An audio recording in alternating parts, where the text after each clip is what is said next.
பணம் சம்பந்தமா உங்க லைஃப்ல தொடர்ந்து சிக்கல்களை சந்திச்சுட்டே வர்றீங்களா? எவ்வளவுதான் உழைச்சாலும் நீங்க எதிர்பார்த்த அளவுக்கு பண வரவை உங்களால ஈர்க்க முடியலையா? நீங்க மத்தவங்க கிட்ட கொடுத்த பணம் ஸ்டக் ஆகி அப்படியே நிக்குதா? இதுக்கு எல்லாம் காரணம் உங்க லைஃப்ல பணம் சம்பந்தமா ஏற்பட்டிருக்க மணி பிளாக்கேஜஸ் தான், அதாவது அடைப்புகள். நீங்க இப்ப உங்க வீட்டுல இருக்கிற குழாயை திறக்கிறீங்க. அந்த குழாயில அடைப்புகள் நிறைய இருந்துச்சுன்னா தண்ணிங்கிறது அதுக்கேத்த சரியான ஃப்ளோ வரப்போறது கிடையாது. அதே மாதிரிதான் நம்மளோட லைஃப்லயும் நிறைய மணி பிளாக்கேஜஸ் இருக்கு அப்படின்னு சொன்னா பண வரவு தடைப்படும். நீங்க மத்தவங்களுக்கு கொடுத்த பணம் உங்களுக்கு கிடைக்கிறதுல நிறைய தாமதங்கள் உருவாகும். அப்போ இந்த பிளாக்கேஜஸ் எல்லாம் ரிமூவ் பண்றப்பதான் நம்ம லைஃப்லயும் ஃப்ரீ ஃப்ளோ ஆஃப் மணி அப்படிங்கிறது நடக்கும். இந்த தடைகளை எப்படி ரிமூவ் பண்றது, மணி எப்படி ஃப்ரீ ஃப்ளோவா நம்ம லைஃப்ல கொண்டு வர்றது, அதுக்கு போன முறை நம்மளுக்கு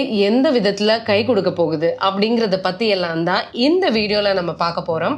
வீடியோல நான் சொல்ற சின்ன சின்ன விஷயங்களையும் நீங்க கவனிச்சு உங்க லைஃப்ல கடைபிடிக்கும் போது மட்டும்தான் இதனுடைய முழு ரிசல்ட்டும் உங்களுக்கு கிடைக்கும். அதனால வீடியோவை முழுசா எந்த இடத்துலயும் ஸ்கிப் பண்ணாம கடைசி வரைக்கும் பாருங்க. நான் இதுல சொல்ற விஷயங்களை தவறாம கடைபிடிங்க. செல்ஃப் ஸ்கூல் தமிழ் சேனல்ல நாங்க போட்டுட்டு இருக்க வீடியோஸ் எல்லாம் பார்த்து ஆதரவு தந்துட்டு இருக்கிற எல்லாருக்குமே ரொம்ப நன்றி. நம்மளோட அனலிட்டிக்ஸ் பாக்குறப்போ அது சொல்ற ஒரு விஷயம் என்னன்னா, நம்ம வீடியோஸ் பாக்குறதுல 60%க்கும் மேலான பீப்புள் நம்மளுடைய சேனலுக்கு இன்னும் சப்ஸ்கிரைப் பண்ணல அப்படிங்கிறது தான். அதனால நீங்களும் அதுல ஒருத்தர் அப்படின்னா கண்டிப்பா உடனடியா நம்ம சேனலுக்கு சப்ஸ்கிரைப் பண்ணிட்டு அந்த பெல் ஐகானையும் கிளிக் பண்ணிடுங்க. ஏன்னா நிறைய சப்ஸ்கிரைபர்ஸ் வரதான் இன்னும் நல்ல டாபிக்ஸ்ல வீடியோஸ் போடணும் அப்படிங்கிற ஊக்கமும் உற்சாகமும் தொடர்ந்து எங்களுக்கு கிடைச்சுக்கிட்டே இருக்கும். அதனால கண்டிப்பா சப்ஸ்கிரைப் பண்ணிடுங்க. நீங்க ஆல்ரெடி நம்மளுடைய சப்ஸ்கிரைபர்னா உங்களுடைய தொடர்ந்த ஆதரவுக்கும் எங்களுடைய மனமார்ந்த நன்றிகள். நாம பிறந்ததுல இருந்து ஒவ்வொரு நொடி வாழ்றதுக்கும்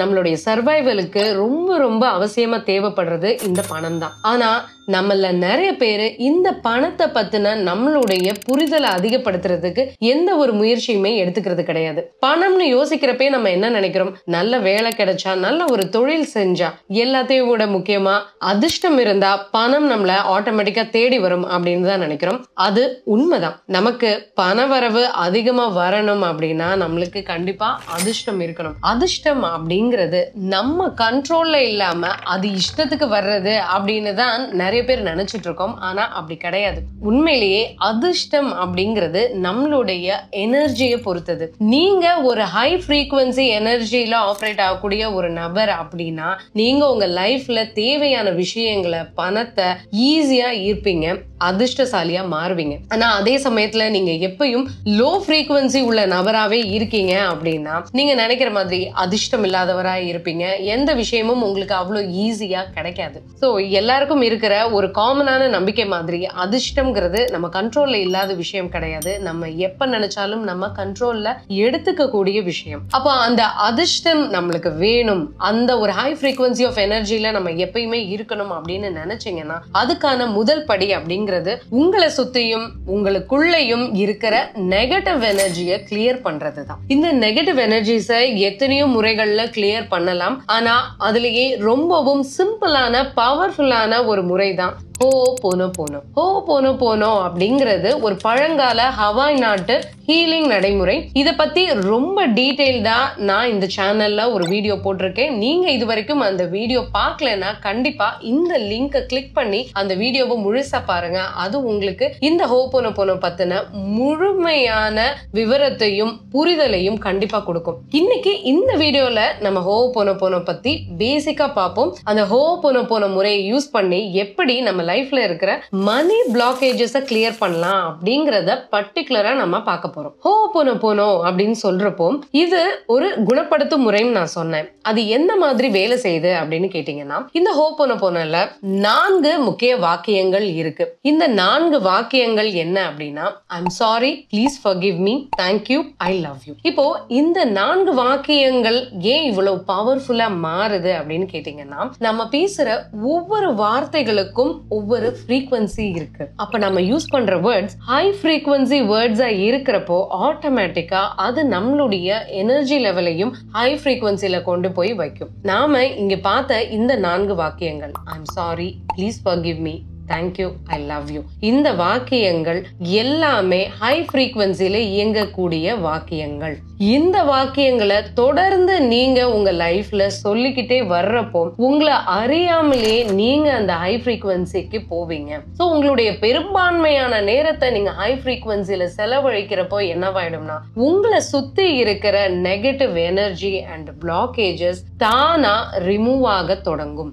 எப்படி நம்ம தினசரி நம்மளுடைய வீட்டுல ஏற்படுற குப்பை, தூசி இது எல்லாத்தையும் தினசரி கிளீன் பண்றதன் மூலமா வீட்டுல இருந்து கிளியர் பண்றோமோ அதே மாதிரிதான் நம்ம லைஃப்லயும் இந்த நெகட்டிவ் எனர்ஜிஸ் நம்மளுக்கு தெரிஞ்சோ தெரியாமலேயோ டெய்லி உருவாகிட்டே தான் இருக்கும். அதை நாமளும் சில சமயம் உருவாக்குவோம், நம்மளை சுத்தி இருக்கிறவங்களும் உருவாக்குவாங்க, சில சமயம் நம்மளுடைய என்விரான்மெண்ட்டும் அதை உருவாக்கும். இந்த விஷயங்கள் எல்லாம் நம்மளுடைய கான்சியஸ்னஸ் இல்லாமலே நடக்கிற விஷயங்கள். நம்ம சாதாரண லைஃப் லீட் பண்ணிட்டு இருப்போம், திடீர்னு பார்த்தா எங்க இருந்தோ ஒரு பிரச்சனை வந்து சேரும், திடீர்னு நம்மளுடைய எனர்ஜி லெவல்ஸ் லோ ஆகும். இது எல்லாத்துக்கும் காரணம் இந்த பில்டப் ஆயிருக்கிற இந்த நெகட்டிவ் எனர்ஜிஸ் தான். நம்ம இதை கிளியர் பண்றதுக்கான எந்த ஸ்டெப்பும் எடுக்கல அப்படின்னு சொன்னா இது அதிகப்படியான தடைகளை நம்ம லைஃப்ல ஏற்படுத்திடும். அப்ப சாதாரணமா நடக்க வேண்டிய ஒரு விஷயம் கூட நம்மளுக்கு ரொம்ப சிரமப்பட்டு நடக்கிற மாதிரி இருக்கும். மற்றவங்களை எல்லாம் பாப்பீங்க, அவங்க ஈஸியா அந்த விஷயத்தை அச்சீவ் பண்ணிட்டு போயிட்டு இருப்பாங்க. ஆனா நீங்க அதே விஷயத்தை எடுத்துக்கிட்டு செய்யறப்போ நிறைய தடைகளை சந்திப்பீங்க, அப்டக்கிள்ஸை பாப்பீங்க. நிறைய பேர் உங்களை சுத்தி இருக்கிறவங்களே உங்களுக்கு எதிராக திரும்புற மாதிரி இருக்கும். இது எல்லாத்துக்கும் காரணம் நீங்க இதுவரைக்கும் கிளியர் பண்ணாம இருக்கிற இந்த நெகட்டிவ் எனர்ஜிஸ் தான். அப்போ இந்த நெகட்டிவ் எனர்ஜிஸ இந்த 4 வாக்கியங்களை தொடர்ந்து சொல்றதன் மூலமா நம்மளால நம்ம லைஃப்ல இருந்து கிளியர் பண்ண முடியும். இந்த ஹோபோனோபோனோ மணி விஷயத்துல நம்மளுக்கு எந்த அளவுக்கு பவர்ஃபுல்லா ஹெல்ப் பண்ணும் அப்படின்னு தெரிஞ்சுக்கிறதுக்கு என்கிட்ட சில வருஷங்களுக்கு முன்னாடி ஹீலிங்க்கு வந்த ஒரு பெண்மணியோடைய லைஃப்ல இருந்து ஒரு இன்சிடென்ட் நான் சொல்றப்போ உங்களுக்கு புரியும். இந்த ஒரு பெண்மணி அவங்க தனியா சுயமா தொழில் செஞ்சுக்கிட்டு இருக்கிறவங்க. அவங்க ரொம்பவும் நல்ல நிலைமையில நல்ல ரிச்சா வாழ்ந்த ஒரு ஃபேமிலி தான். ஆனா என்ன ஆயிடுச்சுன்னா சில காலமாவே அவங்க ஃபேமிலியில தொடர்ந்து பல சிக்கல்கள், தடைகள் இதெல்லாம் வந்துகிட்டே இருந்தது. நல்லா போயிட்டு இருந்த பிசினஸ் இப்ப போகல. லைஃப்ல அவங்களுக்கும் அவங்களுடைய பிள்ளைகளுக்கும் பல விதமான பிரச்சனைகள் புதுசா உருவாக தொடங்கி இருந்தது. இதுக்கெல்லாம் சேர்த்துதான் அவங்க ஹீலிங்காக என்கிட்ட வந்திருந்தாங்க. அவங்களுக்கு நாங்க தொடர்ந்து ஹீலிங் பண்ணிட்டு தான் இருந்தோம். அப்போ அவங்களுடைய மகனுக்கு பிறந்த நாள் வந்தது. இவங்க ரொம்பவே வசதியா வாழ்ந்த ஒரு குடும்பம் தான். ஆனா இப்ப அவங்களோட சிச்சுவேஷன் எப்படி இருந்ததுன்னா அந்த மகனுக்கு நல்ல துணிமணி வாங்கி கொடுக்கறது கூட அந்த சமயம் அவங்களுக்கு காசு இல்ல. அவங்களுடைய மகன் வெளியூர்ல வேலை பார்த்துக்கிட்டு இருந்தாரு. அவருக்கு செலவுக்கு கூட அங்க காசு கிடைக்கல. ஏன்னா அவர் ரொம்பவும் குறைவான சம்பளத்துக்கு தான் அப்ப வேலை பார்த்துக்கிட்டு இருந்தாரு. அப்ப இவங்க என்கிட்ட வந்து ரொம்ப மன கஷ்டத்தோட சொன்னாங்க, என்னுடைய பையனுக்கு துணி வாங்குறதுக்கு நான் காசு அனுப்பணும்னு நினைக்கிறேன், ஆனா அந்த காசு கூட இப்ப என்கிட்ட இல்ல, எனக்கு ரொம்பவும் மனசு கஷ்டமா இருக்கு அப்படின்னு சொன்னாங்க. நான் அவங்க கிட்ட உங்களுக்கு உண்மையாவே இப்ப இந்த சமயத்துல எந்த அளவுக்கு பணம் வேணும்னு நினைக்கிறீங்க அப்படின்னு கேட்டேன். அவங்க ஒரு நிமிஷம் கண்ணு மூடி யோசிச்சுட்டு என் பையனுக்கு அனுப்ப வேண்டிய பணம் எனக்கு இப்போதைக்கு தேவைப்படுறது இது எல்லாம் சேர்த்து தோராயமா 18,000 வரும் அப்படின்னு சொன்னாங்க. அப்ப நான் என்ன சொன்னேன், அதை நீங்க உங்க மனசுல ஒரு இன்டென்ஷனா பதிச்சுக்கோங்க. இப்போ இந்த ஒரு விஷயத்துக்காக நம்ம ஹீலிங் செய்வோம். இந்த ஹீலிங் மூலமா இந்த பணம் வருது வரல அது வேற விஷயம், நீங்க அதுல எந்த ஒரு அட்டாச்மெண்ட்டும் வச்சுக்க வேணாம். ஆனா உங்களுக்கு இந்த பணம் வர்றதுல ஏதாவது சிக்கல்கள் இருந்தா இந்த ஹீலிங் மூலமா அது குணமாகும் அப்படின்னு சொல்லிட்டு தான் அவங்களுக்கு அந்த ஹீலிங் செஷனை நான் கொடுக்க தொடங்கினேன். அந்த ஹீலிங்கை நாங்க செஞ்சு முடிச்சதுக்கு அப்புறமா ஒரு 2 நாளைக்கு இந்த பெண்மணி கிட்ட இருந்து எனக்கு எந்த ஒரு பதிலும் கிடைக்கல. அடுத்த நாள் அவங்க பையனுடைய பிறந்த நாள், அவங்களுக்கு உண்மையிலேயே அந்த பணம் கிடைச்சிச்சா, அவங்க பையனுக்கு அவங்க அந்த பணத்தை சரியான நேரத்துல அனுப்புனாங்களா, எந்த ஒரு விஷயமும் எனக்கு தெரியாது. பட் நானும் அதை அவங்க கிட்ட கேட்டுக்கல.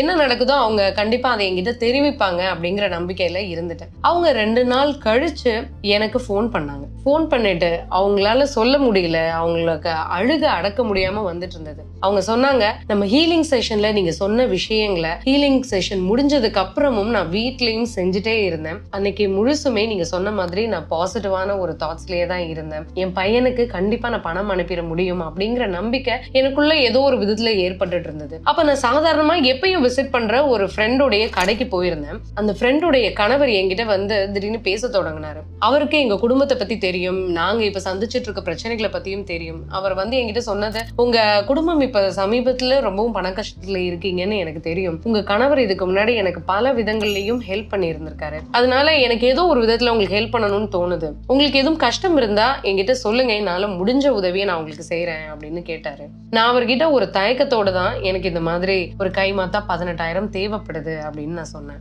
அவர் உடனடியா எதை பத்தியும் யோசிக்காம அந்த பணத்தை நானே முழுசா தந்துடுறேன் அப்படின்னு சொல்லிட்டு அந்த பணத்தை உடனடியா கொடுத்துட்டாரு அப்படின்னாங்க. அவங்க உண்மையாவே அப்படி ஒரு ஹெல்ப் அவ்வளோ ஒரு ஷார்ட் பீரியட் ஆஃப் டைம்ல எதிர்பார்க்கவே இல்லை. அந்த பணம் கிடைச்ச உடனே வெளியூர்ல வேலை பார்த்துட்டு இருந்த அவங்க பையனுக்கு அனுப்பிச்சு வச்சாங்க. அவங்க பையன் அந்த ட்ரெஸ்ஸை போட்டுட்டு கோயிலுக்கு போயிட்டு வந்ததுக்கு அப்புறமா அவங்களுக்கு ஒரு போட்டோ எடுத்தும் அனுப்பிச்சிருக்காரு. அவங்க அதை சொல்றப்பவே அவங்களால அழுகையை கட்டுப்படுத்தவே முடியல. அவங்க அவ்வளோ ஒரு சந்தோஷத்திலையும் மகிழ்ச்சியிலையும் இருந்தாங்க. இப்படி ஒரு விஷயம் அவங்க லைஃப்ல நடக்கும்னு கூட அவங்க எதிர்பார்க்கல. இதுல நம்மளுக்கு தெரிய வேண்டிய விஷயம் என்னன்னா, நம்மளுடைய நெகட்டிவ் எனர்ஜிஸை கிளியர் பண்றது அப்படிங்கிறது நம்ம நினைச்சதை எவ்வளவு சீக்கிரத்துல கொண்டு வந்து சேர்க்கும் அப்படிங்கிறது தான். ஹோபோனோபோனோவுக்கு இந்த ஒரு சக்தி இருக்கு. அதனாலதான் நான் அடுத்து சொல்ற விஷயங்களை முழு நம்பிக்கையோட நீங்க கடைபிடிச்சு பாக்குறப்போ உங்க லைஃப்லயும் இந்த மாதிரியான மிராக்கிள்ஸ் ரொம்ப சுலபமாவே நடக்கும். அப்படி உங்க லைஃப்ல நடக்கிற மிராக்கிள்ஸ கண்டிப்பா எனக்கு வந்து கமெண்ட் பாக்ஸ்ல தெரிவிங்க. ஹோபோனோபோனோ நம்ம வாழ்க்கையில சரியான விதத்துல வேலை செய்யணும் அப்படின்னா முதல்ல நாம எடுத்துக்க வேண்டிய ஒரு மைண்ட் செட் அப்படிங்கிறது, என்னுடைய இந்த ஒரு சிச்சுவேஷனுக்கு நான் தான் முழு பொறுப்பு அப்படிங்கிறது தான். இன்னைக்கு உங்களுக்கு சம்பளம் குறைவா இருக்கலாம். நீங்க ஒருத்தருக்கு கடனா கொடுத்த காசை அவர் திருப்பி கொடுக்காம உங்களை இழுத்தடிக்கலாம். இது எந்த மாதிரியான சூழ்நிலையா இருந்தாலும் சரி, அதுக்கு நீங்க முழு பொறுப்பை முதல்ல எடுத்துக்கணும். அப்படின்னா மட்டும்தான் இந்த ஹோபோனோபோனோ உங்களுக்கு சரியா வேலை செய்யும். அப்படி நீங்க முழு பொறுப்பை எடுத்ததுக்கு அப்புறமா நீங்க சொல்ல வேண்டியது இந்த I am sorry, please forgive me, thank you, I love you அப்படிங்கிற இந்த 4 வாக்கியங்களை தான். இப்போ உதாரணத்துக்கு இப்போ உங்களுக்கு ஒரு பணம் வேணும், ஒரு பர்டிகுலர் அமௌண்ட் ஆஃப் மணி இப்போ உங்க லைஃப்ல தேவைப்படுது. அந்த பணம் வேணும்னா நீங்க என்ன சொல்லணும்னா, இந்த ஒரு அளவு பணம் எனக்கு தேவையா இருக்கு, இந்த பண தேவை ஏற்பட்டதுக்கு நான் முழு பொறுப்பையும் எடுத்துக்கிறேன், I am sorry, please forgive me, thank you, I love you அப்படின்னு தொடர்ந்து அந்த 4 வாக்கியங்களை மட்டும் இந்த பண தேவையை நினைச்சு நீங்க சொல்லிக்கிட்டே இருக்கணும். அப்ப தொடர்ந்து சொல்லிக்கிட்டே இருக்கிறப்போ என்னவாகும்னா, முதல்ல உங்களுக்கு அந்த பண தேவை சம்பந்தமா சில விதமான ஒரு நெகட்டிவ் ஃபீலிங்ஸ் மைண்ட்ல ஏற்பட்டுக்கிட்டே இருக்கும். அந்த ஃபீலிங்ஸ் எல்லாம் கொஞ்சம் கொஞ்சமா குறைய தொடங்கும். அதுக்கப்புறமா என்னவாகும், என்ன ஆனாலும் பரவாயில்ல, கண்டிப்பா இந்த பணம் கிடைச்சிரும் அப்படிங்கிற ஒரு நம்பிக்கை வரும். அதுக்கு அடுத்து ஒரு நிலை வரும். அது என்னன்னா, இந்த பணம் இந்த செகண்ட் எனக்கு கிடைக்கலனாலும் என்னால இந்த சிச்சுவேஷனை சமாளிச்சிட முடியும் அப்படிங்கிற ஒரு துணிச்சல் வரும். அப்படி வர்றப்போ நீங்க கம்ப்ளீட்டா அந்த நெகட்டிவ் எனர்ஜியை கிளியர் பண்ணிட்டீங்க அப்படின்னு தெரிஞ்சுக்கலாம். அதுக்கப்புறமா நீங்க உங்க லைஃபை சாதாரணமா லீட் பண்ண தொடங்கலாம். உங்களுக்கு எப்படி அந்த பணத்தை கொண்டு வந்து சேர்க்கிறது அப்படிங்கறத இந்த பிரபஞ்சம் பார்த்துக்கும். இங்க நம்ம ஐ எம் சாரி அப்படின்னு சொல்றப்போ நிறைய பேர் மனசுல இதுல நான் எந்த ஒரு தவறும் செய்யல, நான் எதுக்காக சாரி கேட்கணும் அப்படிங்கிற கேள்வி கண்டிப்பா வரலாம். இப்போ ஒருத்தர் இன்னொருத்தருக்கு கடனா ஒரு அமௌண்ட் கொடுத்திருக்கலாம். அந்த பர்சன் இவருக்கு அந்த கடனை திருப்பி கொடுக்காம இழுத்தடிச்சிருக்கலாம், இல்ல ஏமாத்தி இருக்கலாம். இப்ப இந்த மாதிரி சூழ்நிலையில நான் எப்படி இதுக்கு பொறுப்பு எடுத்துக்கிறது, நான் எதுக்காக இந்த சிச்சுவேஷனுக்கு சாரி கேட்கறது அப்படின்னு கேட்டீங்கன்னா, இது நேச்சுரலா எல்லார் மனசுலயும் ஏற்படுற ஒரு கேள்விதான். ஆனா நான் என்ன சொல்றேன், நாம கேட்கிற இந்த சாரி அப்படிங்கிற வார்த்தை அந்த ஒரு பர்சன் கிட்ட கிடையாது, இந்த பிரபஞ்சத்துக்கிட்ட. எதுக்காக அந்த சாரியை கேட்கிறோம்னா, ஏதோ ஒரு விதத்துல நான் தான் என்னை சுத்தி நெகட்டிவ் எனர்ஜியை உருவாக்கி இருக்கேன், அதனாலதான் எனக்கு கடனை திருப்பி கொடுக்காத, என்னை ஏமாத்துற இந்த பர்சனை என் லைஃப்ல அட்ராக்ட் பண்ணிருக்கேன், அதுக்காக நான் சாரி கேட்கிறேன் அப்படிங்கிற எண்ணத்துலதான் நீங்க அந்த சாரியை கேட்க போறீங்க. நம்மளை பொறுத்த வரைக்கும் நெகட்டிவ் எனர்ஜி கிளியர் ஆகணும், அவ்வளவுதான். அதை ஒரு சாரி கேட்கறதன் மூலமா நம்மளால கிளியர் பண்ண முடியும் அப்படின்னா அந்த சாரியை எந்த டவுட்டும் இல்லாம கேட்கறது தான் சரியான அப்ரோச்னு சொல்லுவேன். அதுக்கு அடுத்ததான் நம்ம கேட்கறது ஃபர்கிவ்னஸ். ப்ளீஸ் ஃபர்கிவ் மீன்னு நான் சொல்றப்போ, நான் எதுக்காக ஃபர்கிவ்னஸ் கேட்கணும், நான் எந்த தவறும் செய்யலையே அப்படிங்கிறது தான் திருப்பியும் உங்க மனசுல ஏற்படும். நான் என்ன சொல்றேன், நம்ம பல சமயங்கள்ல தெரிஞ்சு மட்டும் சில தவறுகள் செய்யறது கிடையாது, தெரியாமலேயும் சில தவறுகள் செய்வோம். நம்ம இன்னைக்கு ஒரு சிச்சுவேஷன் நம்ம லைஃப்ல ஈர்த்திருக்கோம் அப்படின்னு சொன்னா, அந்த சிச்சுவேஷன் நாம ஏதோ ஒரு செயல் மூலமாவோ தாட் மூலமாவோ மட்டும்தான் ஈர்த்திருப்போம். அந்த செயலும் தாட்டும் நம்ம அறிஞ்சும் செஞ்சிருக்கலாம், அறியாமலையும் செஞ்சிருக்கலாம். அப்போ நம்ம அறியாம எத்தனையோ விஷயங்கள் செய்யறோம். அதுக்கெல்லாம் சேர்த்துதான் இந்த ஃபர்கிவ்னஸ் நம்ம யூனிவர்ஸ்ட கேட்கிறோம். ப்ளீஸ் ஃபர்கிவ் மீன்ற ஸ்டேட்மெண்ட்டுக்கு அப்புறமா நம்ம கேட்கறது தேங்க்யூ. இப்போ ஒருத்தர் கடன் வாங்கிட்டு அதை கொடுக்காம ஏமாத்திட்டு ஓடி இருக்காரு. இந்த சிச்சுவேஷன்ல நான் எப்படி தேங்க்யூ சொல்ல முடியும்? எனக்குள்ள இருக்கிறது அந்த பர்சன் மேல வெறுப்பு தான். இன்னைக்கு அவர் ஏமாத்திட்டு போன அந்த பணம் எனக்கு தேவையா இருக்கு. இப்படி ஒரு சூழ்நிலையில நான் எப்படி அந்த தேங்க்யூவை சொல்றது அப்படின்னு கேட்பீங்க. ஆனா தேங்க்யூங்கிற இந்த வார்த்தை இந்த சூழ்நிலைக்கு மட்டும் கிடையாது. உங்க லைஃப்ல நீங்க எவ்வளவோ நல்ல விஷயங்களையும் அனுபவிச்சிருப்பீங்க. அந்த விஷயங்களுக்கு எல்லாம் இதுவரைக்கும் பிரபஞ்சத்துக்கு தேங்க்யூ சொல்லியிருக்கோம்னா தேங்க்யூ சொல்லியிருக்க மாட்டோம். அந்த விஷயங்கள்லாம் எனக்கு நடந்திருக்கே, நல்லது நீ செஞ்சிருக்கேன்னு நம்ம இந்த யூனிவர்ஸ்ட நன்றி உணர்வோட இருக்கோமானா இருந்திருக்க மாட்டோம். அதுக்கெல்லாம் சேர்த்துதான் இன்னைக்கு நம்ம இந்த சிச்சுவேஷன்ல தேங்க்யூ சொல்றோம். எப்பவுமே நாம ஒரு ஹை ஃப்ரீக்வன்சி ஹை வைப்ரேஷன்ல இருந்து கேட்கிற விஷயங்களை தான் இந்த யூனிவர்ஸ் நம்மளுக்கு கொடுக்கும். நீங்க தேங்க்யூ சொல்றப்ப நீங்க நல்ல ஃப்ரீக்வன்சில இருக்கீங்க. யூனிவர்ஸை பார்த்து நீ எனக்கு இது கொடுக்கல, நீ இப்படி ஏமாத்துறவனை என்கிட்ட அனுப்பிச்சிட்டேன்னு கேட்கிறப்போ நீங்க ஹை ஃப்ரீக்வன்சில இல்ல. அந்த ஃப்ரீக்வன்சில இல்லாம நீங்க கேட்கிற எந்த ஒரு கேள்விக்கும் இந்த யூனிவர்ஸ் பதில் கொடுக்காது. அந்த ஹை ஃப்ரீக்வன்சிக்கு உங்களை எடுத்துட்டு போறது இந்த நன்றி உணர்வு தான். அதனால அந்த நன்றி உணர்வுக்கு வரணும்னா தேங்க்யூ சொல்லணும். அந்த தேங்க்யூங்கிறத அந்த சிச்சுவேஷனுக்காகவும் சொல்லணும். இதுக்கு முன்னாடி உங்க லைஃப்ல நடந்த எல்லா நல்ல விஷயங்களையும் யோசிச்சு அதுக்காகவும் சேர்த்து தான் சொல்லணும். தேங்க்யூக்கு அடுத்து நம்ம சொல்ற ஒரு வார்த்தை அப்படிங்கிறது ஐ லவ் யூ. இங்க நீங்க ஐ லவ் யூன்னு சொல்றது உங்கள்ட்ட கடன் வாங்கிட்டு உங்களை ஏமாத்திட்டு போனவர்கிட்ட கிடையாது, இந்த பிரபஞ்சத்துக்கிட்ட. உங்களுக்கு நடந்த நல்ல விஷயங்கள் அத்தனைக்காகவும், உங்களை இதுவரைக்கும் காப்பாத்திக்கிட்டு இருக்கிற, உங்களுக்கு தேவைப்படுறப்ப ஹெல்ப் கொடுக்கிற இந்த பிரபஞ்சத்துக்கிட்ட உங்களுடைய அன்பை நீங்க இந்த வாக்கியத்தின் மூலமா வெளிப்படுத்துறீங்க.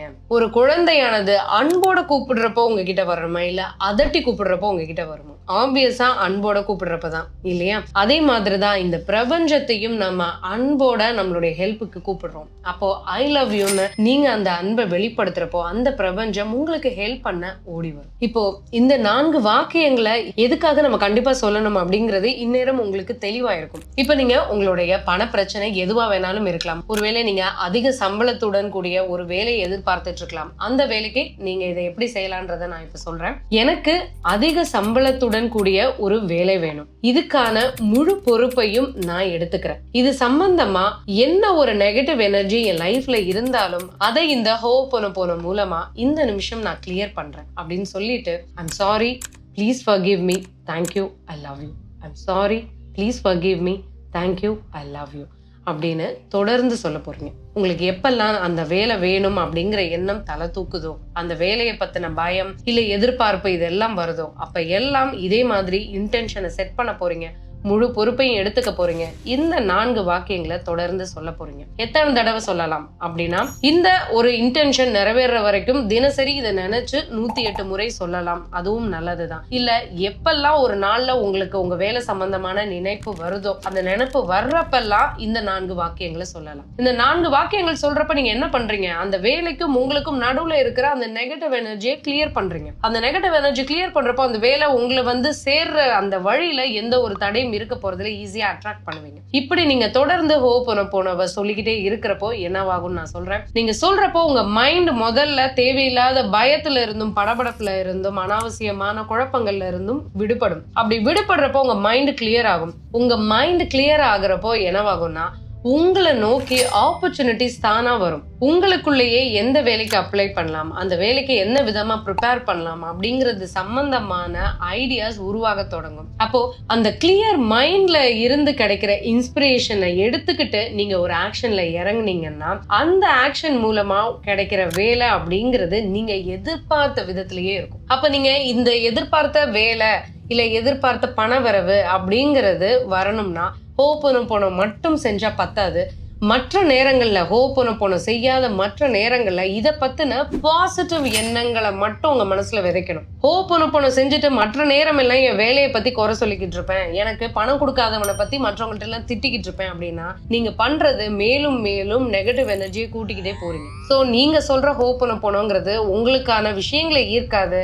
நீங்க ஏற்படுத்திக்கிட்டு இருக்க இந்த நெகட்டிவ் எனர்ஜியை கிளியர் பண்ற வேலையை மட்டும்தான் அது செஞ்சுக்கிட்டே இருக்க முடியும். அப்போ நீங்க கிளியர் பண்றதோட மட்டும் இல்லாம என்ன பண்ணக்கூடாது, மேலும் நெகட்டிவ் எனர்ஜியை ஆட் பண்ணக்கூடாது. அதுலயும் கவனமா இருங்க. மற்ற நேரங்கள்ல உங்களுக்கு என்ன கனவு வேணுமோ, என்ன பண வரவு வேணுமோ அதை நினைச்சு பாசிட்டிவா இருங்க. பாசிட்டிவான வார்த்தைகளையே பேசுங்க. எதுவும் நடக்கும்ன்ற நம்பிக்கையோட இருங்க. இப்படி நீங்க தொடர்ந்து இருந்தீங்க அப்படின்னு சொன்னா பணம்ங்கிறது ஈஸியா உங்க லைஃப்ல வரும். ஈஸியா நீங்க அதை அட்ராக்ட் பண்ணவும் தொடங்குவீங்க. மணிக்காக தினசரி ஹோபோனோபோனோ மெடிடேஷன் செய்யறதுக்கு உங்களை கைட் பண்ற விதமா நான் ஒரு ஹீலிங் மெடிடேஷன் வீடியோ நம்ம சேனல்ல போட்டிருக்கேன். நீங்க தினசரி உங்க மணி சிச்சுவேஷனை நினைச்சு ஹோபோனோபோனோ செய்யறப்போ அந்த மெடிடேஷன் வீடியோவோட சேர்ந்து செய்யறப்போ உங்க லைஃப்ல கண்டிப்பா பணம் சம்பந்தமா நல்ல முன்னேற்றம் ஏற்படும்.